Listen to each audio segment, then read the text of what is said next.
The time-honored story of Beauty and the Beast. First, a classic animated feature film, then a smash hit Broadway musical, and now an international touring sensation that's played to more than 35 million people. Disney's Beauty and the Beast is headed for Nashville May 31st through June 5th. But what you'll see on stage here at TPAC is only half the story.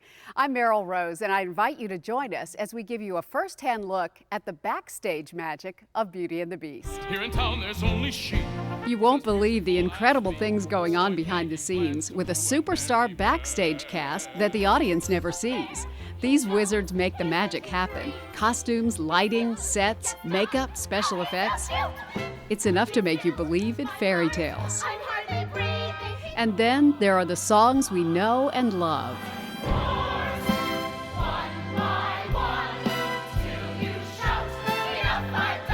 The story with its enduring message.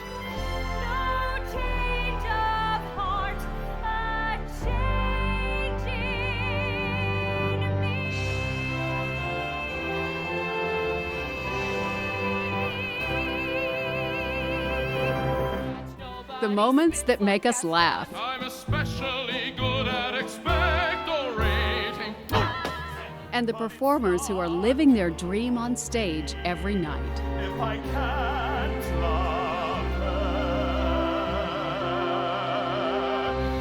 let the world be done with me.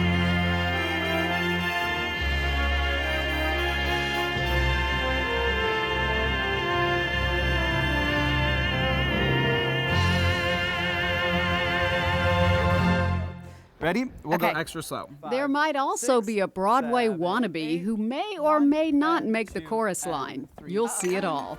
So sit back, relax, and be our guest as we pull back the curtain on the backstage magic of Beauty and the Beast.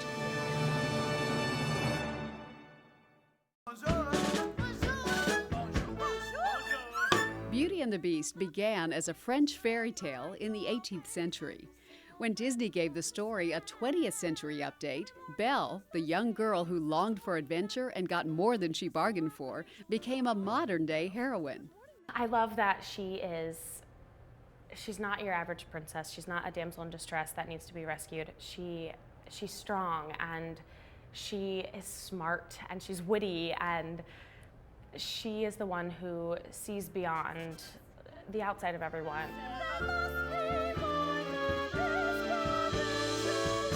Brooke Quintana started watching Beauty and the Beast at age 3, so it's a dream come true to play a role she already knew by heart. I think that I was a little in shock, and still a little am in shock some days when I'm like, I'm Belle. It's Brooke's national touring debut, and the same for actor Sam Hartley. Sam plays a spoiled prince who's turned into the Beast by an enchantress, and only love can break the spell.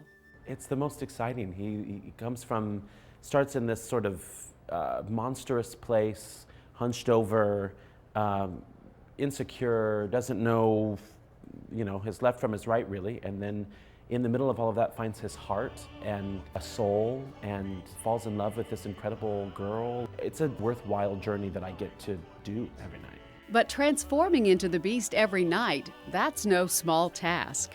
It is a lot of Disney magic. It takes about 30 minutes to do makeup. Honestly, it's become such a second skin, all of it. There are moments when I don't feel it, and then there are moments sometimes when, like now, I sort of feel like, where are my horns? Where's my suit? Where's all of that sort of mask that he wears? It just is a part of me by now. It's kind of incredible. I use antlers in all of my decorating. Belle's larger-than-life suitor, Gaston, was the perfect role for Christian Smith Kotlerek, with his love of comedy and his background in opera. It's so tightly written. The music is really a pleasure to sing. The Gaston part lends itself to some of that richness vocally, and it's a blast. It's my favorite part. And Gaston's onstage relationship with his bumbling sidekick LeFou is slapstick comedy at its best. I don't think it's actually mean. You see, it's just the way we communicate. As a kid, at least, you don't really picture yourself as like the diminutive sidekick who gets beat up the whole time. Matt DeSilva says since he couldn't be an NBA superstar, being one of the comic favorites in Beauty and the Beast as Gaston's punching bag, LeFou, is a pretty good life. I think I have the most fun of anyone on stage. Run around, have a lot of fun, high energy, sing an amazing song, do some dancing that I would never have been able to do up until, a couple months ago. And then like roll around and hopefully make people laugh. It's a blast.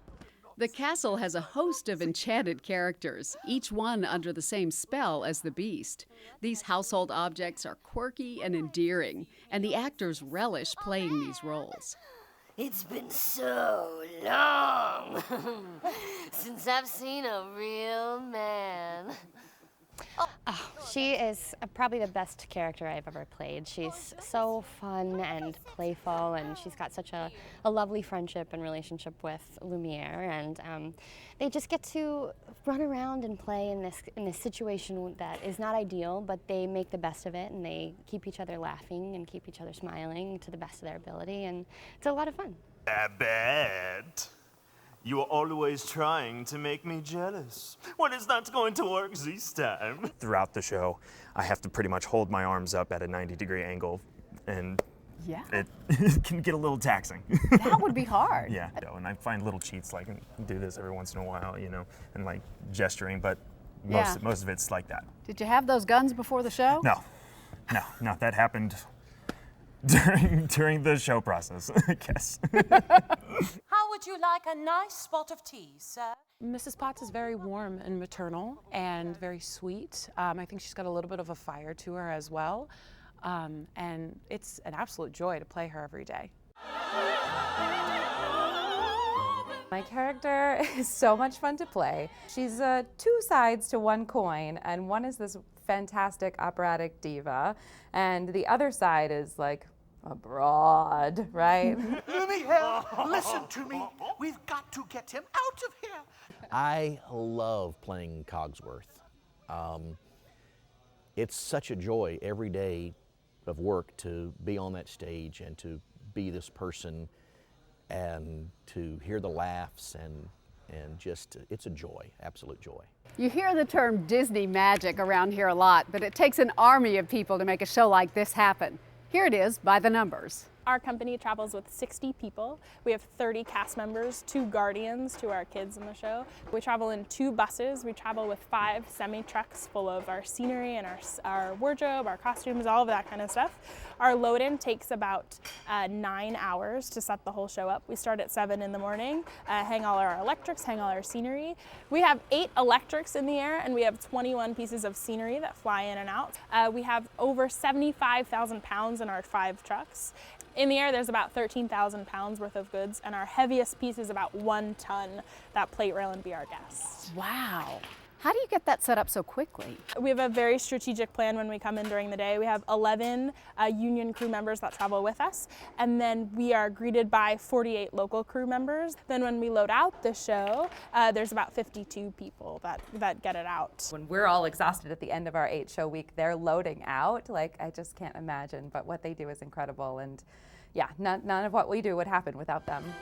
Coming up, the costumes, the props, and more of the backstage magic of Beauty and the Beast.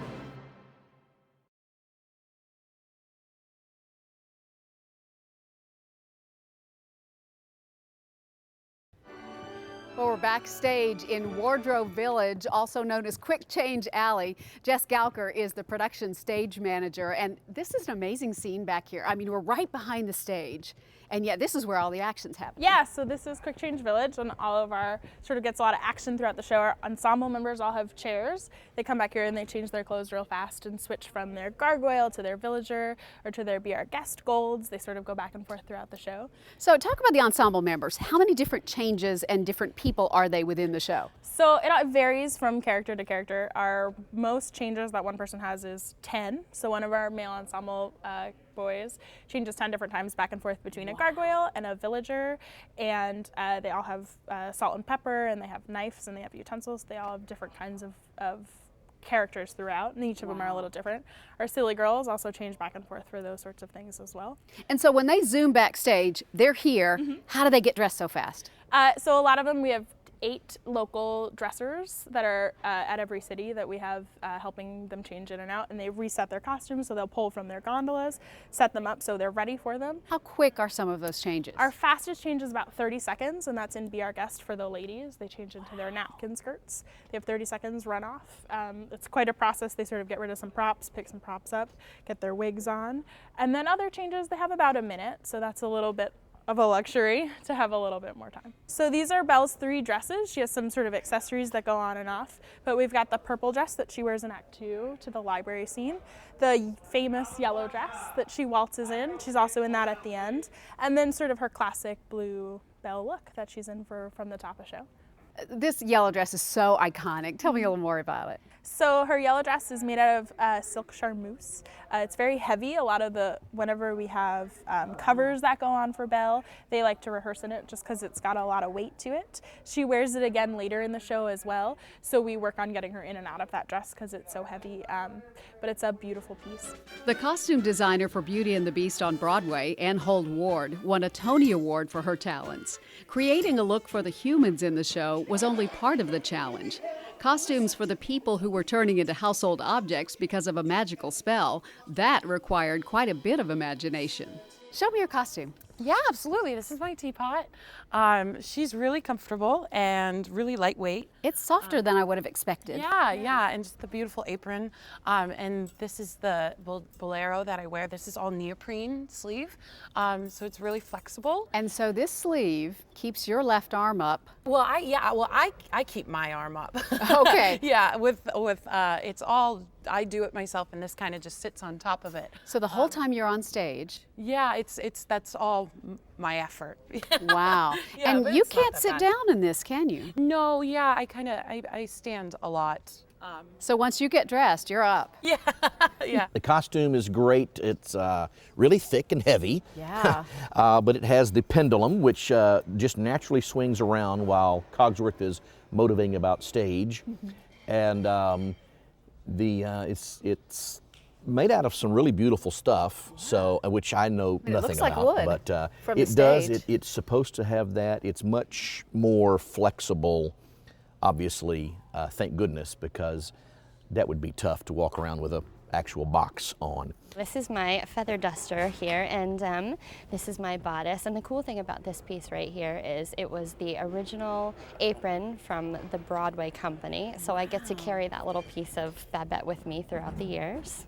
That's amazing. And it's just fun to wear. It feels good. It helps to provide that kind of light, playful energy when you're covered in feathers all day long. This is really beautiful, and it's heavy too. It's a little heavy. I'd say it's between 15 and 20 pounds, so it's one of the best workouts that I've ever had.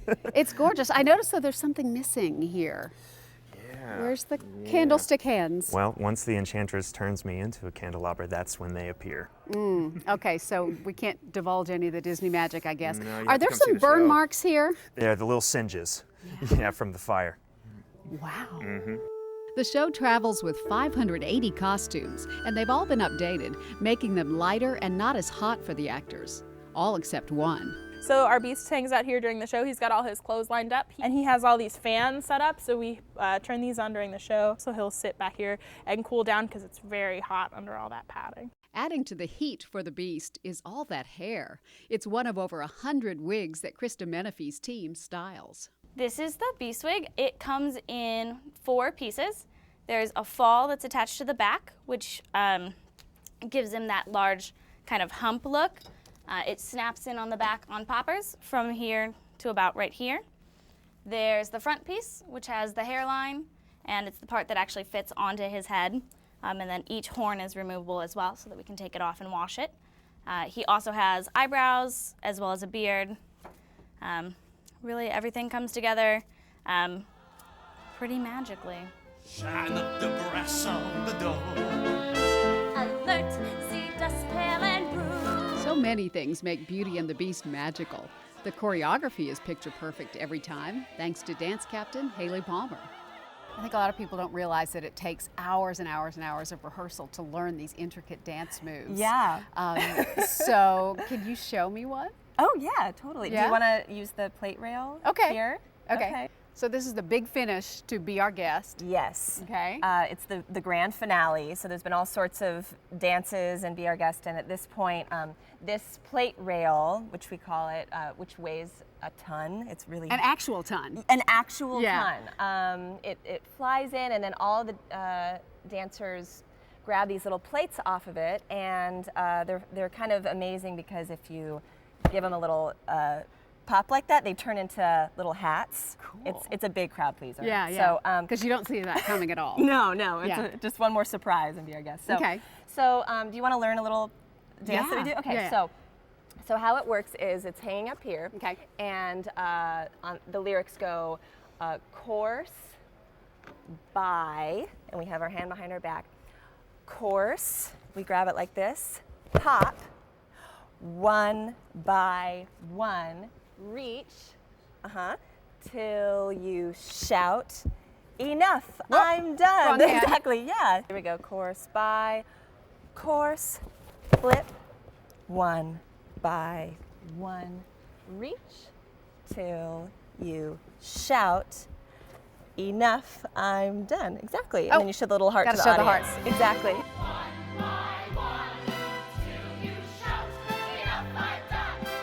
The backstage magic of Beauty and the Beast continues with the stories behind the unforgettable music and one truly forgettable member of the chorus line. And 5 and 6 and 7.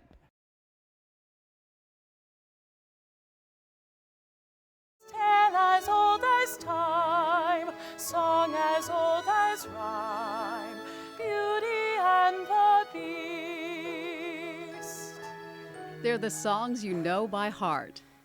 Tale as old as time, The soul of Disney's classic Beauty and the Beast. song as old as rhyme, Beauty and the Beast. They're all melodies and tunes we grew up loving and hearing so early in our lives. I think it gets you from the inside.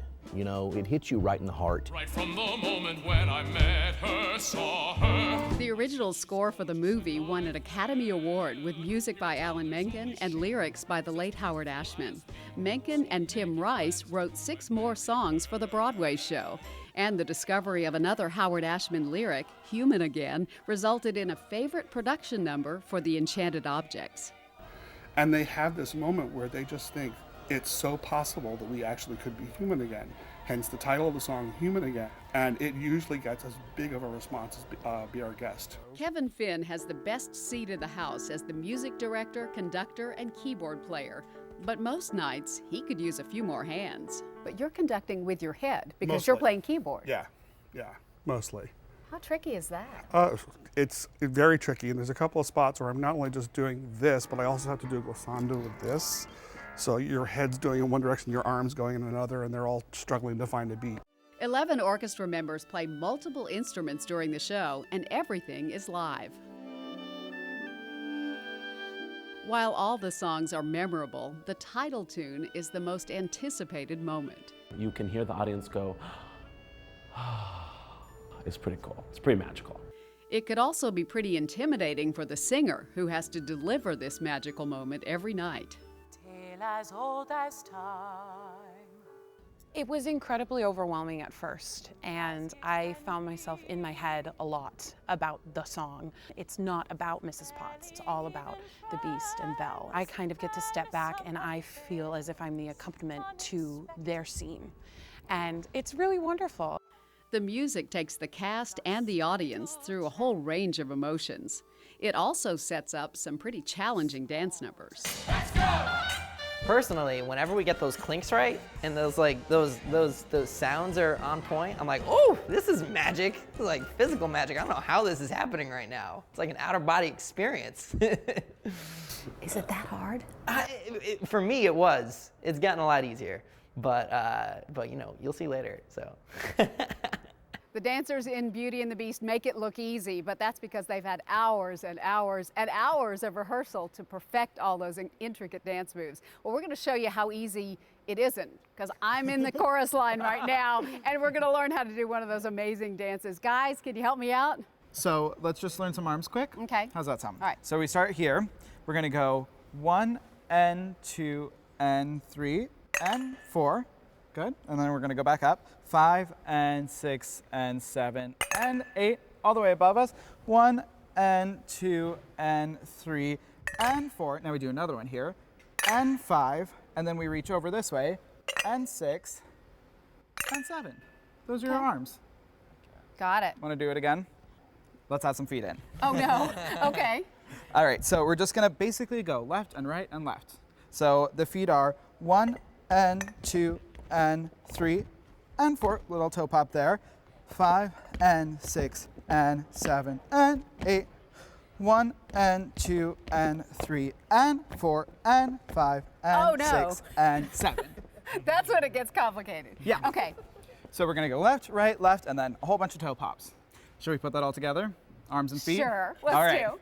Ready? We'll go Okay. extra slow, just this first time. So we have 5, 6, 7, 8, 1 and 2 and 3 and 4, 5 and 6 and 7 and 8, 1 and 2 and 3 and 4 and 5 and 6. Oh no! I missed it. I messed up. You didn't. I sure did. I just kept going with these. I got so excited about it. Okay, we're gonna do it again for Kevin. I'm so sorry. Whew. It was all me. It was me too. We both just got so excited about clinking our mug. All right. Ready? I think so. 5, All right. 6, 7, 8, 1 and 2 and 3 and 4, 5 and 6 and 7 and 8, 1 and 2 and 3 and 4 and 5 and 6 and 7. See? I can't seems- believe it. How'd we do that? Hey, good work, you guys. That was awesome. See, now you can be in the show tonight. Can I? Yeah, just hop on stage. Can I be Belle? Sure, you would have to fight her for the role, but. I do know all the words. More of the backstage magic of Beauty and the Beast next.